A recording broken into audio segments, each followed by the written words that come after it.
Hey guys, Cash back today. With Scottiplier, hey everyone. So, as you can hear, the pre-scenes in the first look has already started on, what do they call it, Nuvia? Nuvia, yeah. Nuvia, with your hostess, Maria Menounos. Maria Menounos, and, yep, the hot chick on the big screen. Anyways, we're here to see what film? Kingdom of the Planet of the Apes. Kingdom of the Planet of the Apes. You heard that right. So we're here probably 10 or 15 minutes before the lights dim. So we're going to watch this film and get back to you guys with our review soon. Looking forward to it.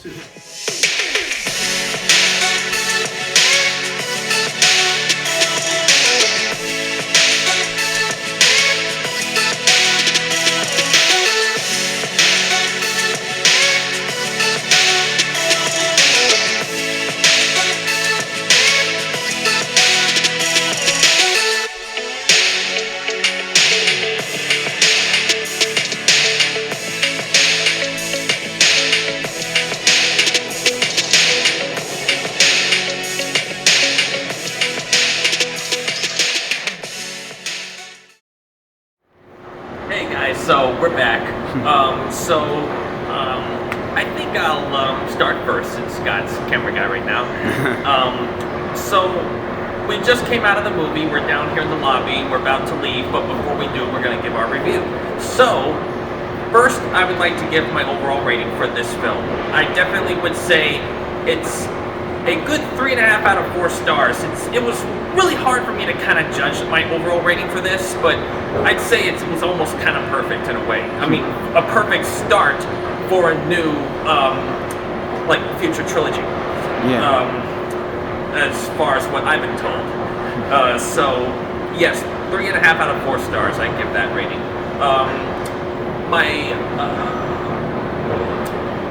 I don't want to give any spoilers, so I would give my recommendation. If you've seen before, like, War of the Planet of the Apes, you'd be happy to probably know of how, brutal and warlike that movie was, the last one. I would say this one definitely brings that level, downward. It's not nearly as bad, human to ape-wise, but, some similarities from the past you will see in this one. It's like, geez, would the past ever die? I guess probably not, or maybe. So I would definitely recommend this. If you're a Planet of the Apes fan, I'd say this is a highly recommendation for all of you. Again, no Caesar, I would say.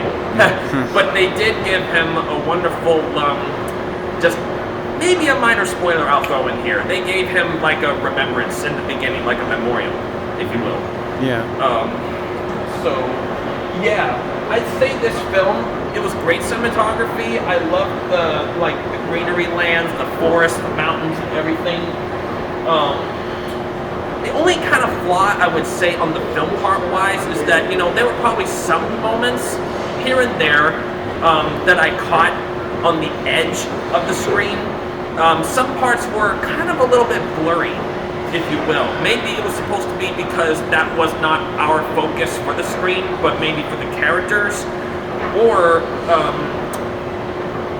it was maybe just some lazy editing, because you can probably tell there were some scenes that may have been green or blue screen. I think it was intentional because they used older cameras from the 70s. Or it's possible. I mean, they may have used older tech and they didn't want it to be so modern. Yeah, they wanted to use older cameras from the 1970s to make it feel a little bit more like the older movies. It was intentional. So I suppose if it was probably intentional, it was supposed to be maybe for sentimental sake. They wanted to use the kind of similar cameras they used for maybe the original movies. Yeah. So, yeah, I suppose you're right. But I mean, I guess I'm just used to seeing today's kind of films that come out, maybe a little more newer, if you will. Yeah. Because maybe I was supposed to get the concept that was supposed to be filmed like that.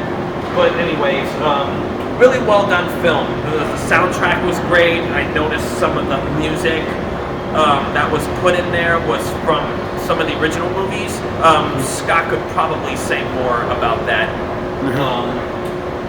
But yes, overall, wonderful film. I liked it. I would probably spend my money for another ticket to go see it one more time. I thought it was that well done.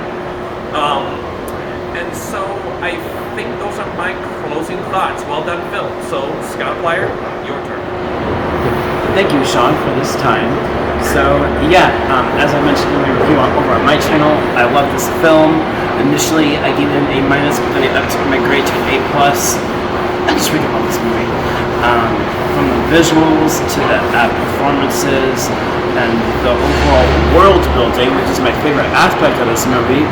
From like what Sean was saying about the setting, the landscapes, it's beautiful to look at, and also I think the kind of story that they're telling is definitely warranted more films, which is why it's going to be a new trilogy. And I've heard that the movie's doing really well financially and critically, so that's good. And I was, as Sean was suggesting, there's certain moments in this film that's honoring the original '68 film, and the filmmakers were using anamorphic lenses, which were camera tools that were used from back in the day to make it feel a little bit more old-timey, which is why it just feels like an old school kind of film compared to like a recent blockbuster. But I actually really liked that style. I thought it was really interesting. And I like the human characters as well. May is a really interesting character, and I can't wait to see where these characters go in future installments. And yeah, this is an A+ for me. I love the music too. Love the music. So those are my thoughts. Back to you, Sean. Close this video. All right, thank you, Scottiplier, for your thoughts. So yes, that was our review for the Kingdom of the Planet of the Apes.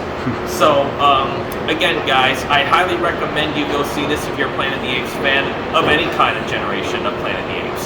So don't forget to also press down that like button and comment down below what your thoughts of the film were if you've seen it before, or if you're gonna go see it, what will you be excited about after you see it. So I will see you guys all on the next video, possibly with Scottiplier, or maybe doing another video of something just for my channel, but I'll let you guys know in a future post. So, Cashwell out.